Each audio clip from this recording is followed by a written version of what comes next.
Why though? It doesn't make sense. Well, for a fight, I know I'm prepared. I know I have 8 to 10 weeks to prepare for that moment. I guess you could prepare for comedy if you know you're making people laugh and you know you have a good bit. That might make it easier. But to go up there and like freestyle it would be hard. You That'd don't be want impossible pretty much for a newbie. Well, you could. It depends on your personality. Like, there's people who could freestyle it. Like, I'm sure Joey Diaz could freestyle it his first time on stage.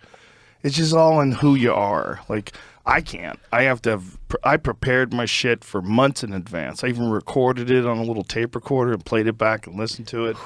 You still do that? Like, record and then listen to it? No. I do record sets, but I don't like just talk into my tape recorder and then like listen to that like it's a bit and rehearse it like it's a bit.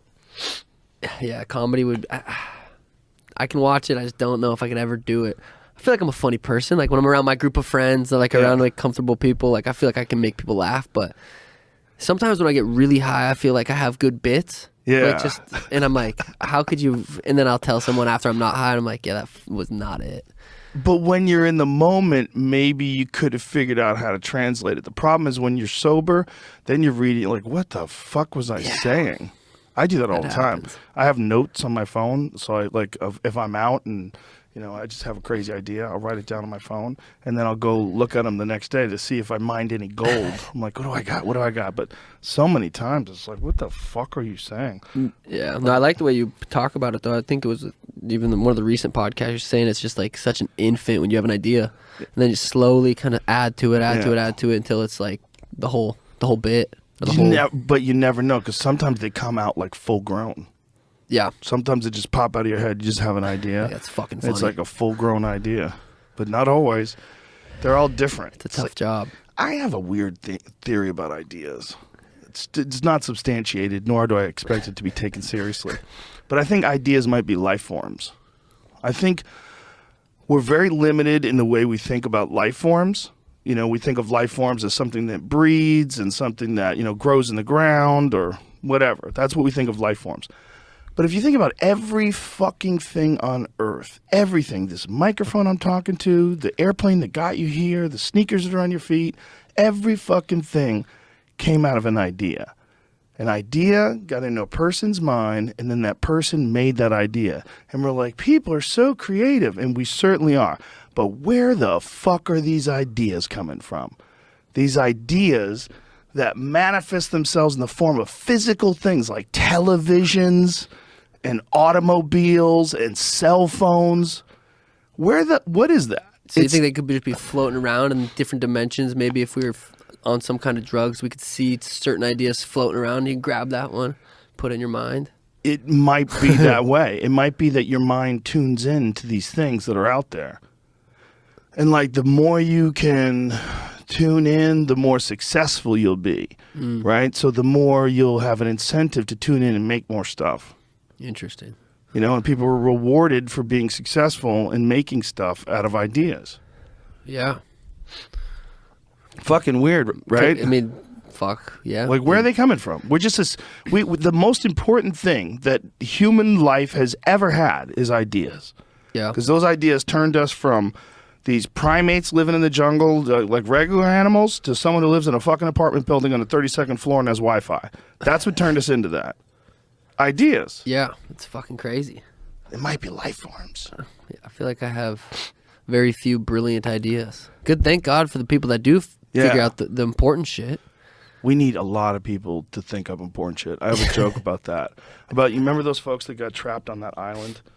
There's an island called North Sentinel Island, and it's in the middle of the Indian Ocean. There's only like 39 people on it. No. It's where there was a missionary a couple years back. He went to deliver Bibles to them, and they murdered them. Oh God! but these people, like, we're talking about like uncontacted people, and I'm saying like they don't have a chance. Like that's them. Oh yeah, okay. There's not enough of them. Right. There's only 39 of them. I'm like, to get a society like we need, like we have, you need fucking millions of people, and there's only like 4 or 5 people that figure out everything. And we buy all their shit. And those are the guys that are going to live if another... I was listening to the Graham Hancock one. Those are the guys that are going to survive if another... apocalypse happens. Yeah, something crazy happens.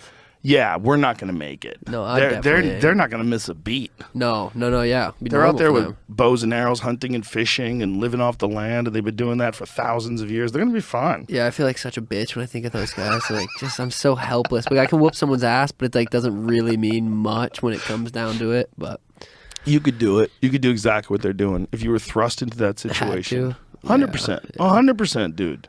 You'd be like that dude in Avatar who just adapts and becomes one of the Na'vi. You would just adapt. Yeah, it's like languages, I guess, too. You just submerge yourself in another country. I was in Mexico recently, and I was like, damn, I could, because my wife's from Oaxaca.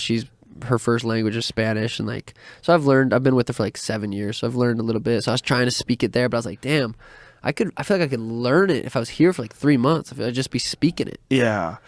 There's some method that I was reading about that is some like tried and true method for learning language that allows you to be functional in a language in 30 days. See if you can find out what the fuck that is. Damn. It might have just been a marketing scheme. Yeah. I might have got sucked into These it. fucking stars are tripping me out. I keep seeing them. Learn a new language in 30 days. Yeah, Pimsleur method. It is an ad, but that's what it is an ad. Focuses on conversational skills. Start actually speaking today. I heard that Rosetta is good too, right? The Rosetta app. Yeah. Yeah, it's crazy. Elena, she's 2. My daughter, she's learning English and Spanish at the same time. So she's starting to say 2 or 3 word sentences. But some will be in English and Spanish, and it's just a trip to see how their little brains work.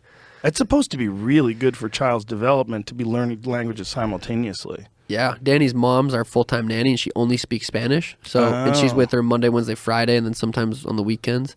So she's learning like she's like Spanish could be her primary language at first. So yeah, no, it's fucking interesting. It's